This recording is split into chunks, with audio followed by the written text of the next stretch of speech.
Good morning students. संस्कार Bharti PG college की online classes में आपका स्वागत है। आज हम पेपर फर्स्ट लोक प्रशासन के तत्व में आदेश की एकता, जिसे इंग्लिश में कहते हैं यूनिटी ऑफ कमांड, इसके बारे में अध्ययन करेंगे। पिछली क्लास में हमने पदसोपान के बारे में पढ़ा था। पदसोपान का अध्ययन करते हुए एक वर्ड आ रहा था आदेश की एकता। तो आदेश की एकता क्या होती है, ये आज हम इसमें पढ़ेंगे।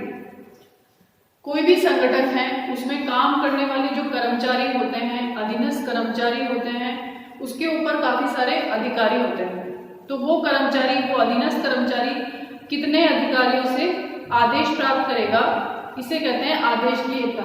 अर्थात संगठन में कार्य करने वाला कोई भी कर्मचारी अपने से ऊपर अधिकारी से आदेश प्राप्त करता है, एक ही अधिकारी से आदेश प्राप्त करता है, तो उसे कहते हैं आदेश की एकता। तो कोई भी कर्मचारी जो केवल एक ही अधिकारी से आदेश प्राप्त करेगा, तो वो है आदेश की एकता। हेनरी ट्वेल कहते हैं कि किसी कर्मचारी को एक ही उच्च अधिकारी द्वारा आदेश दिया जाना चाहिए। जैसा कि हमने पहले पढ़ा था कि कोई भी संगठन है, उसमें काफी सारे कर्मचारी होते हैं, उन कर्मचारियों के ऊपर काफी सारे अधिकारी होते हैं। तो वो जो कर्मचारी है वो अपने तत्कालीन जो उच्च अधिकारी है उससे ही आदेश प्राप्त करेगा, उसके प्रति ही उत्तरदायी होगा। मैंने यहाँ पे दो चित्र बनाए हैं आदेश की एकता से संबंधित। पहला चित्र है, इसमें हम इसको मानते हैं कर्मचारी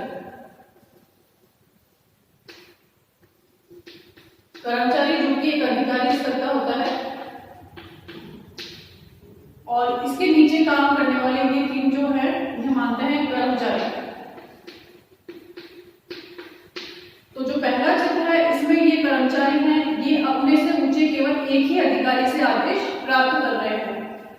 इन तीनों तत्कालीन कर्मचारियों के नीचे हैं नीचे काम करने वाले अन्य कर्मचारी। तो ये अधिकारी इन तीनों कर्मचारियों को आदेश देगा, फिर ये तीन कर्मचारियों के नीचे, प्रत्येक के नीचे एक एक कर्मचारी कार्यरत है। अर्थात कोई भी कर्मचारी है वो अपने से ऊंचे केवल एक ही अधिकारी से आदेश प्राप्त करता है। जैसे तीन कर्मचारी हैं, वो इस अधिकारी से आदेश प्राप्त कर रहे हैं, ये तीन कर्मचारी हैं, ये इस अधिकारी से आदेश प्राप्त कर रहे हैं, ये तीनों कर्मचारी हैं, इस अधिकारी से आदेश प्राप्त कर रहे हैं।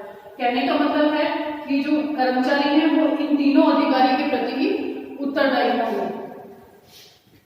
और ये अधिकारी है, जो एक अधिकारी है, वो तीन कर्मचारियों पर नियंत्रण करेगा, उन्हें आदेश देगा, उन्हें कार्य करने का निर्देश देगा। तो एक स्वामी होने से अच्छा समन्वय होता है। अधिक यदि कोई भी संगठन है उसमें आदेश देने वाला एक ही अधिकारी होगा, तो वो उस संगठन में समन्वय सही होता है, समन्वय आसानी से होता है, कोऑर्डिनेशन आसानी से होता है, कोई कंफ्यूजन नहीं होता है, तथा जो कार्य किया जाता है वो अपने लक्ष्य को प्राप्त हो जाता है।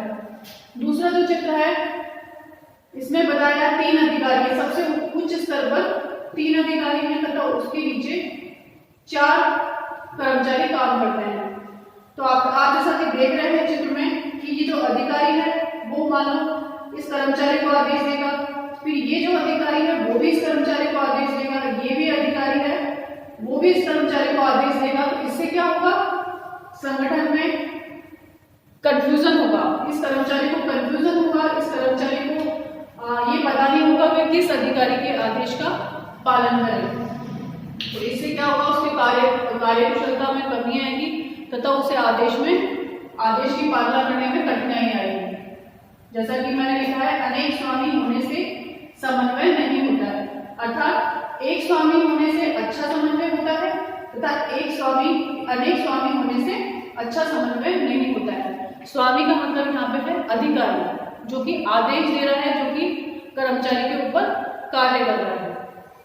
तो इस डायग्राम से आपको समझ में आ गया होगा कि यदि किसी संगठन को अब कार्यकुशलता तक पहुंचाना है या अपने लक्ष्य तक पहुंचना है, तो उसे आदेश देने वाला जो अधिकारी है वो एक ही होना चाहिए।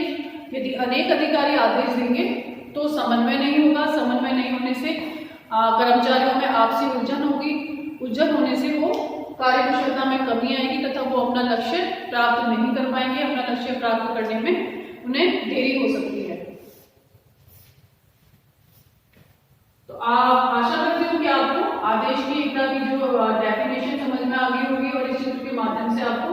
आदेश की एकता समझ में आती होगी। अब हम बात करते हैं आदेश की एकता की आवश्यकता।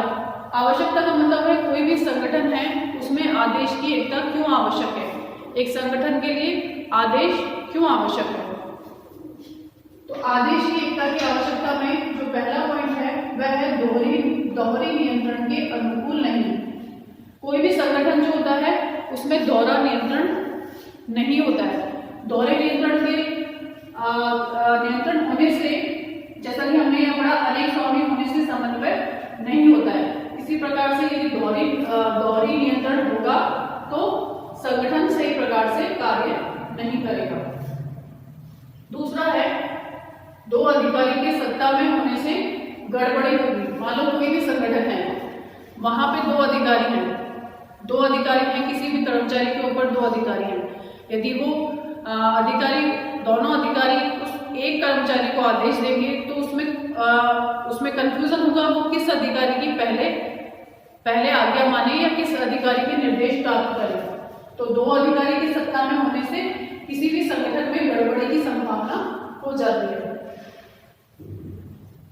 अब हम बात करेंगे तीसरा जो पॉइंट है कि एक संगठन में आदेश की एकता क्यों आवश्यक होनी चाहिए।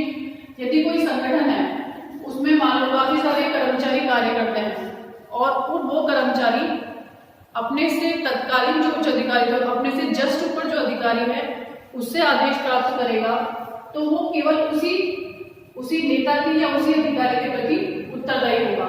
यदि मान लो एक अधिकारी है, वो एक कर्मचारी को कोई कार्य बताता है तो केवल वो उस कार्य को ही करेगा, अन्य जो अधिकारी हैं वो जो उसे कार्य नहीं देते हैं तो वो उसके नजर में ये स्पष्ट होता है कि मुझे किसकी आज्ञा का पालन करना चाहिए या किससे आदेश प्राप्त करना चाहिए।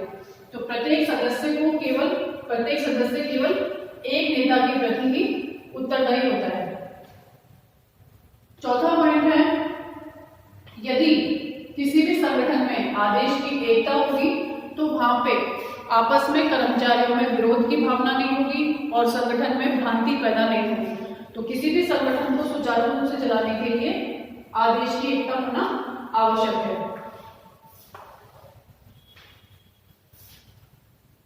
अब हम बात करते हैं पांचवें पॉइंट की। पांचवा पॉइंट है कि यदि एक कर्मचारी को बहुत सारे अधिकारी आदेश देंगे तो क्या होगा, उन आदेशों में विरोधाभास होगा।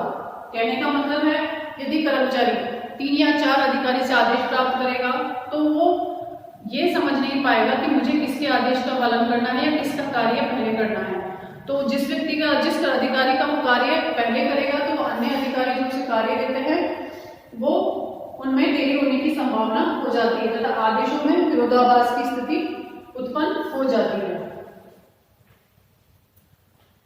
6 पॉइंट है आदेश की एकता के अभाव में भ्रम। कहने का मतलब है कि यदि किसी भी संगठन में आदेश की एकता नहीं होगी तो उससे संगठन में क्या होगा, भ्रम की स्थिति उत्पन्न हो जाती है। किसी भी संगठन में भ्रम की स्थिति से बचने के लिए आदेश की एकता का होना आवश्यक है। 7 पॉइंट है उलझन एवं धूर्तता का माहौल। कहने का मतलब है संगठन है, यदि संगठन में सभी कर्मचारी अपने तत्कालीन उच्च अधिकारी से आदेश प्राप्त करेंगे और कार्य करते रहेंगे तो संगठन में उलझन और धूर्तता का माहौल नहीं होगा। कहने का मतलब है कर्मचारी भी ईमानदारी से अपना कार्य करेंगे और यदि उन्हें काफी सारे अधिकारियों से आदेश प्राप्त होंगे तो उनमें कंफ्यूजन की स्थिति रहेगी और वो काम चोरी करने लग जाएंगे, मतलब काम को टालने की प्रवृत्ति उनमें आ जाएगी। तो किसी भी संगठन में इस पर्यावरण या इस माहौल से बचने के लिए आदेश की एकता होना आवश्यक है। 8 पॉइंट है कार्य कुशलता में कमी। अब कोई भी संगठन है, यदि कर्मचारी किसी भी अधिकारी के प्रति उत्तरदायी होता है तो उस कार्य को मेहनत और लगन से करेगा तो वो कार्य समय पे पूरा होगा और यदि समय पे पूरा होगा तो लक्ष्य को प्राप्त करेगा या उस कार्य के लक्ष्य को प्राप्त करेगा, जिससे कि कार्य कुशलता से कार्य होगा और कार्य कुशलता में कमी नहीं आएगी। तो ये 8 पॉइंट हैं जो कि हमें बताते हैं कि आदेश की एकता किसी भी संगठन के लिए क्यों आवश्यक है, जिसमें हमने दोहरी नियंत्रण पढ़ा है। 2 अधिकारी की सत्ता में होने से गड़बड़ी की संभावना रहती है। प्रत्येक सदस्य केवल एक नेता के प्रति उत्तरदायी होता है। विरोध एवं भ्रांति की स्थिति उत्पन्न हो जाती है। विरोधाभास आदेश की संभावना होती है। आदेश की एकता में भ्रम उत्पन्न हो जाता है। उलझन एवं विरुद्धता का माहौल उत्पन्न हो जाता है और कार्यकुशलता में कमी आ जाती है। तो ये 8 पॉइंट है जो हमें बताते हैं कि किसी भी संगठन में आदेश की एकता क्यों आवश्यक है।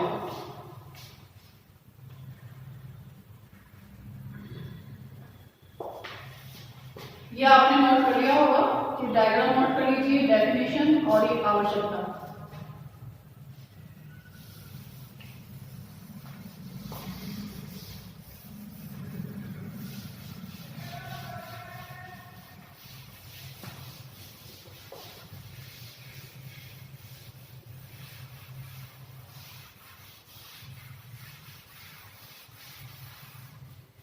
अब हम बात करते हैं संगठन में आदेश की एकता के लिए कौन कौन से गुण हैं, मतलब आदेश की एकता की क्या क्या विशेषताएं हैं या फिर गुण हैं।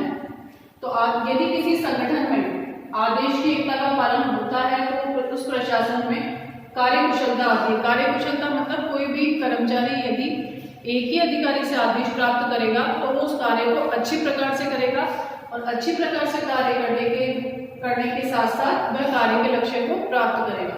तो प्रशासन में कार्यकुशलता की आवश्यक होगी कि वहां आदेश की एकता का पालन हो। दूसरा गुण है स्केलर। जो आदेश की एकता होती है वो स्केलर पद्धति के अनुकूल होती है।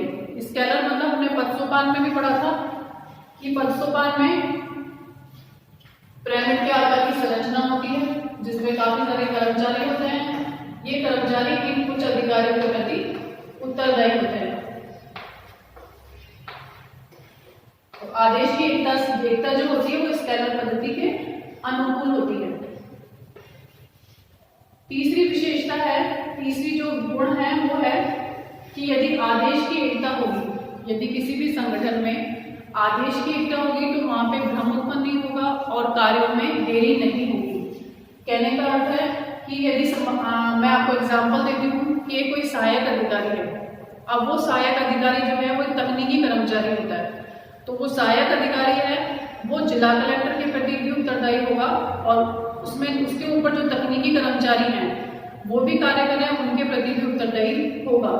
तो यदि उस सहायक अधिकारी को ये पता होगा कि वह किस अधिकारी के आदेशों का पालन करे तो वहां पे भ्रांति और कार्यों में देरी नहीं होगी। चौथा जो गुण है वो है कर्मचारी अपने तत्कालीन उच्च अधिकारी को जानता है जिसकी वजह से वो उसके प्रति उत्तरदायी होता है। कहने का मतलब है यदि कर्मचारी को यह पता है कि मुझे ये अधिकारी आदेश देंगे और मैं उन्हीं के आदेश के अनुसार कार्य करूंगा तो वो उनके प्रति उत्तरदायी होंगे और समय से कार्य करेंगे। तो पहला जो गुण है वह है कि आदेश की एकता से प्रशासन में कार्यकुशलता आती है। आदेश की एकता स्केलर पद्धति के अनुकूल होता है। आदेश की एकता से संगठन में भ्रांति एवं कार्यों में देरी नहीं होती है। चौथा जो पॉइंट है कर्मचारी जो होता है वो अपने तत्कालीन उच्च अधिकारी को जानता है और उन्हीं के प्रति उत्तरदायी है। तत्कालीन का अर्थ बता देती हूँ मैं आपको क्या होता है।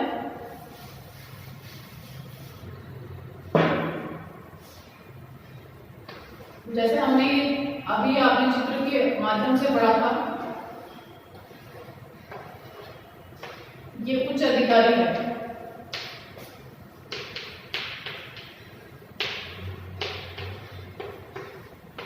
इसके जो नीचे हैं वो 3 कर्मचारी काम कर रहे हैं।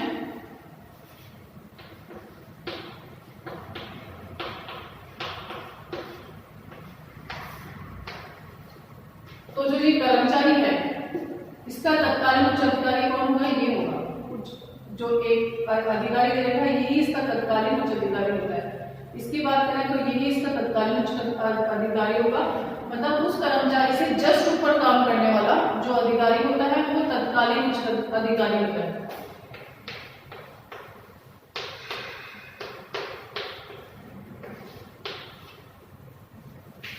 अब यदि हम यहाँ बात करें, जैसे मान लो ये कर्मचारी है, ये अधिकारी है। अब इन तीनों के ऊपर भी यही अधिकारी होगा जिसके प्रति ये उत्तरदायी होंगे, तो ये भी तत्कालीन उच्च अधिकारी हो जाते हैं।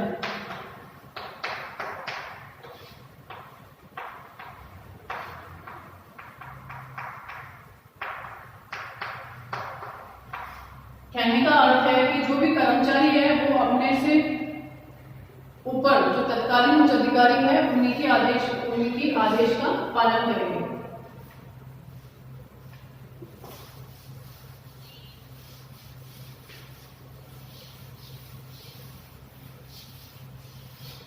अभी हमने पढ़ा कि आदेश की एकता क्या होती है, आदेश की एकता की आवश्यकता क्यों होती है किसी भी संगठन में, आदेश की एकता के गुण या विशेषताएं क्या होती है।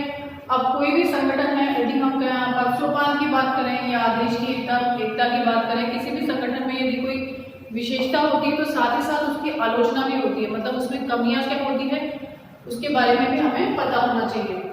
तो आदेश की एकता की जो आलोचना है,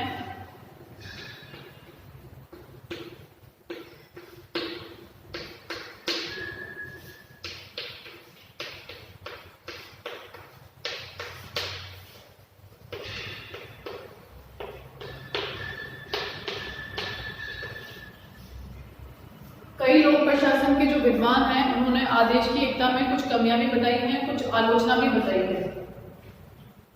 तो पहली जो, जैसे कि मैंने यहाँ बता रखा है आपको, सामंजस्य रूप से लागू नहीं होता है, सैनिक प्रकार की चौधराहट होती है, अनुपयोगी, असंभव और काल्पनिक होता है और व्यवहारिक रूप से लागू नहीं होता है। तो हम पहले पॉइंट की बात करें कि सामंजस्य रूप से लागू नहीं है।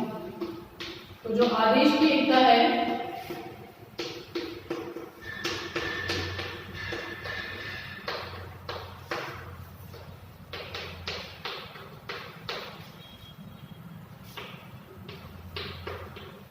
सामंजस्य रूप से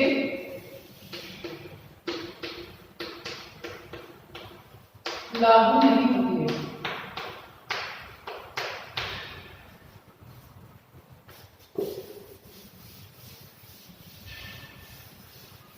कहने का अर्थ है कि आदेश की एकता होनी चाहिए कि आलोचना करने वाले जो विचारक हैं या विद्वान हैं वो कहते हैं कि आदेश की एकता हर किसी संगठन में लागू नहीं हो सकती है, कुछ ही संगठन में आदेश की एकता का पालन किया जा सकता है। मान लो कोई तकनीकी कर्मचारी है, अब तकनीकी कर्मचारी जो है उसके ऊपर काफी सारे अधिकारी होते हैं, कुछ प्रशासनिक अधिकारी भी होते हैं, कुछ तकनीकी अधिकारी भी होते हैं। तो ऐसा नहीं है कि वो केवल तकनीकी अधिकारी से ही आदेश प्राप्त करे।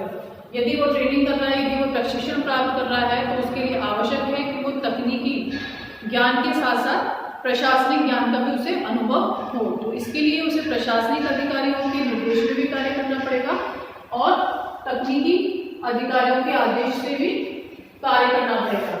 तो जो आदेश की एकता है वो सार्वदेशिक या सार्वदेशिक का मतलब होता है सर्वत्र रूप से या सभी जगह। आप सभी जगह समझ लीजिए कि सभी जगह लागू नहीं हो सकता, ये हर किसी संगठन में लागू नहीं होता है। दूसरी अगर आलोचना की बात करें, दूसरी है कि आदेश की एकता से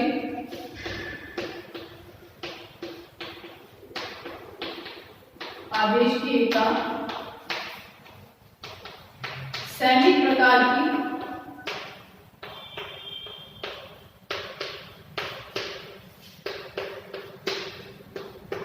आदेश की एकता से सैनिक प्रकार की चौधराहट का विकास होता है।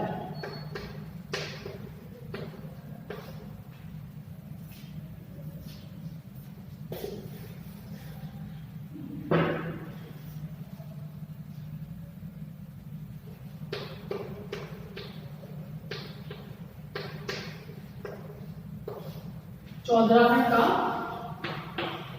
विकास होता है।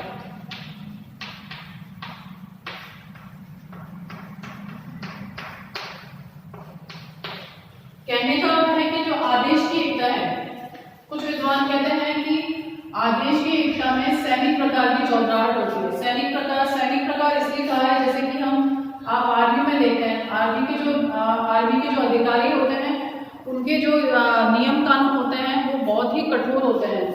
तो जो सैनिक प्रशासन में जो भी उनके नीचे काम करने वाले सैनिक होते हैं वो उनके आदेशों का किसी भी कंडीशन में पालन करेंगे। तो एक सैनिक प्रकार की चौधराहट जो होती है वो आदेश की एकता में होगी।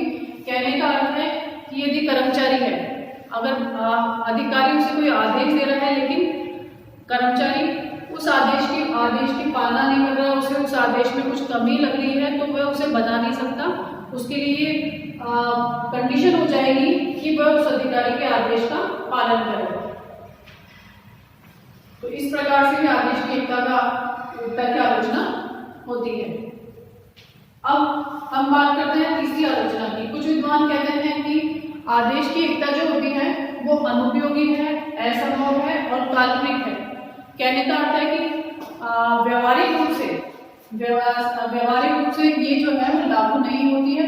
सैद्धांतिक रूप से भी आदेश की एकता का पालन किया जा सकता है। इसीलिए जो विद्वान हैं उन्होंने इसे अनुपयोगी आदेश की एकता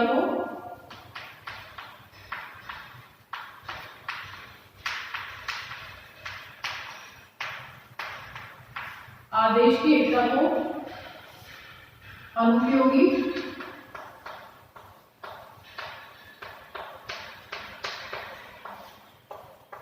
असंभव, ये मैं यहाँ पे भी नोट कर चुकी हूँ तो आप यहाँ से नोट कर लीजिए। असंभव और काल्पनिक होती है।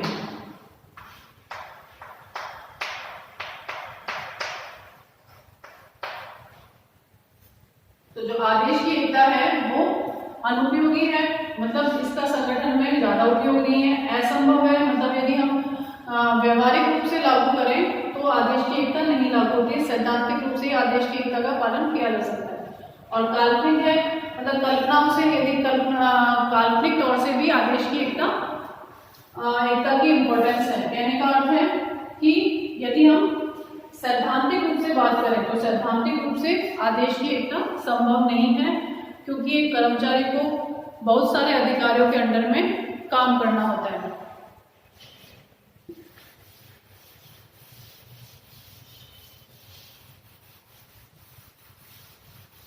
चौथी आलोचना की बात करें तो चौथी जो आलोचना है वो है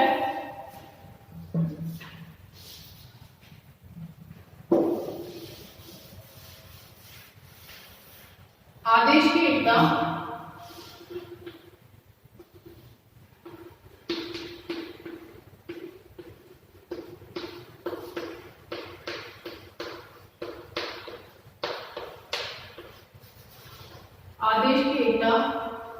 व्यवहारिक रूप से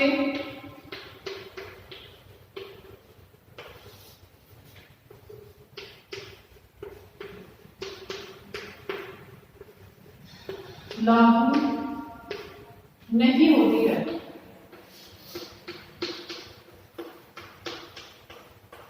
व्यवहारिक रूप से लागू नहीं होती है। जैसा कि मैंने आपको पहले बताया कि आदेश की एकता जो है किसी भी संगठन में आदेश की एकता व्यवहारिक रूप से लागू नहीं होती है। कहने का अर्थ है कि यदि हम व्यवहार में बात करें, जैसे कि हम प्रैक्टिकल तौर पे बात करें, तो एक कर्मचारी जो होता है वो काफी सारे अधिकारियों के नियंत्रण में कार्य करता है। यदि उसने धारणा बना ली कि मैं अपने से ऊंचे केवल एक ही अधिकारी से आदेश प्राप्त करूंगा या उसी के नियंत्रण में कार्य करूंगा, तो उस कर्मचारी के लिए भ्रम की स्थिति उत्पन्न हो जाती है। यदि कार्य अलग अलग है, यदि तीन अधिकारी हैं एक कर्मचारी के ऊपर, यदि वो तीनों अलग अलग कार्य दे देते हैं तो वो उस कर्मचारी में कंफ्यूजन की स्थिति हो जाती है कि वो किस अधिकारी का कार्य पहले करे और किस अधिकारी का कार्य बाद में करे। तो व्यवहारिक रूप से किसी भी संगठन में आदेश की एकता की पालना नहीं होती है। आदेश की एकता की पालना तभी हो सकती है जब तक वो अधिकारी सेम आदेश दे रहे हैं, उसके कार्य से संबंधित सेम ही उन्हें समान ही आदेश दे रहे हैं, तब तो वो कर्मचारी उनके आदेश का पालना करेगा। लेकिन यदि आदेशों में भ्रम हो जाएगी, आदेशों में भ्रम की स्थिति उत्पन्न हो जाएगी, तो कर्मचारी कंफ्यूज हो जाता है और वो ये डिसाइड नहीं कर पाता कि उसे किसका कार्य करना चाहिए।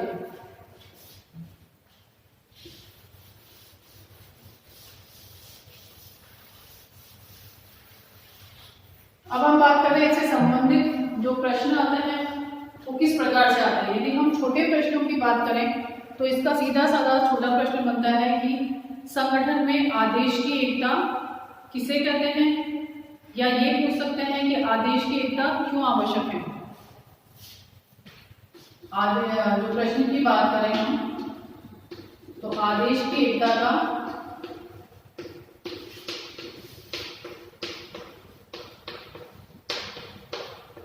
जिसे इंग्लिश में कहते हैं unity of command.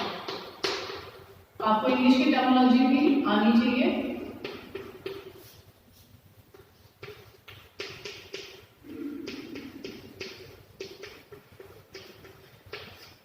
Unity of command का क्या अर्थ है?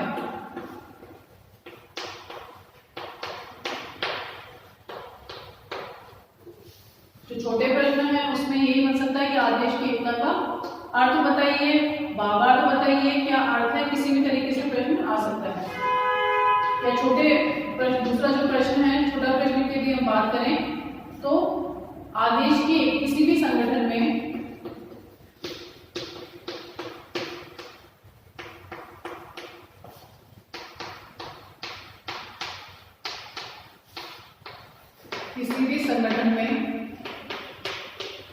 आदेश की एकता क्यों आवश्यक है।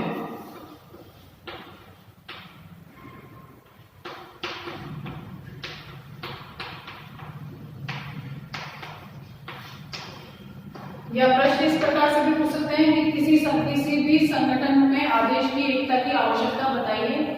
किसी भी संगठन में आदेश की एकता क्यों आवश्यक है, तो इसे आप 4-5 लाइन में यदि एक्सप्लेन करना हो तो आप इसे कर सकते हैं। छोटे प्रश्न में ये 2 प्रश्न बन सकते हैं। यदि हम बड़े प्रश्न की बात करें, निबंधात्मक प्रश्न की बात करें,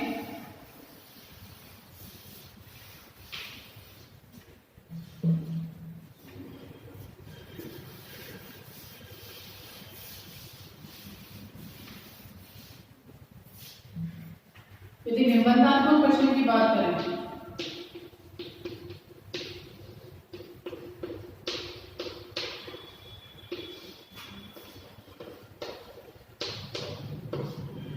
निबंधात्मक प्रश्न में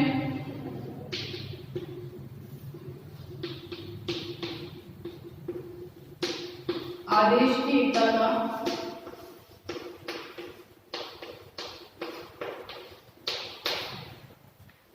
क्या अर्थ है,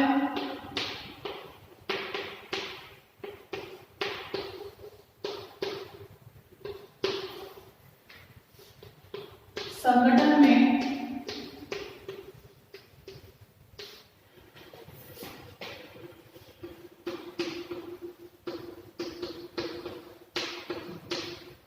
इसकी आवश्यकता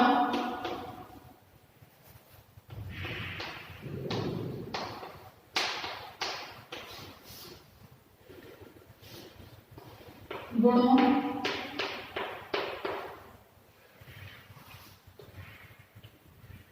संगठन में इसकी आवश्यकता एवं गुणों का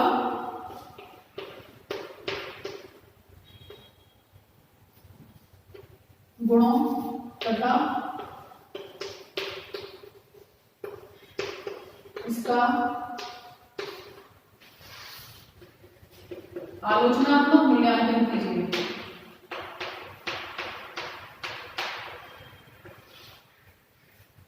मूल्यांकन कीजिए।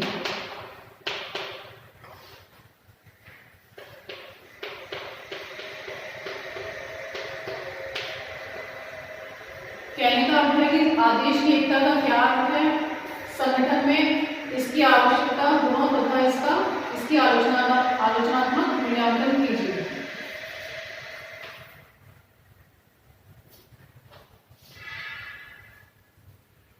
या प्रश्न ऐसे भी हो सकता है कि आदेश की एकता का क्या अर्थ है, संगठन में इसकी आवश्यकता तथा गुणों को बताइए।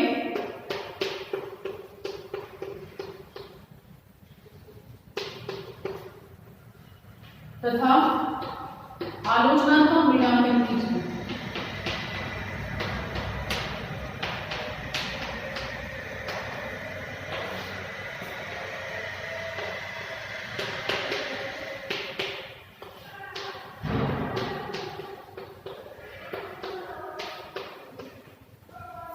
तो इस प्रकार से आपका बड़ा प्रश्न या जिसे हम कहते हैं निबंधात्मक प्रश्न जो कि 20 मार्क्स का होता है, वो इस प्रकार का इस टॉपिक में से प्रश्न बन सकता है कि आदेश की एकता का क्या अर्थ है, संगठन में इसकी आवश्यकता गुणों को बताइए या सविस्तार वर्णन कीजिए तथा आलोचनात्मक मूल्यांकन कीजिए। तो आदेश की एकता जो टॉपिक है वो आपको समझ में आ गया होगा। ये जो मैंने आपको पॉइंट्स नोट कराए हैं इसे नोट कर लीजिए और इसे पढ़िए। इसके प्रश्न के बारे में मैं आपको बता चुकी हूँ कि छोटे प्रश्न किस प्रकार से बनते हैं और बड़े प्रश्न किस प्रकार से बनते हैं। तो आज हमारा ये टॉपिक यहीं खत्म होता है। अब नेक्स्ट क्लास में हम नेक्स्ट टॉपिक के बारे में अध्ययन करेंगे। धन्यवाद।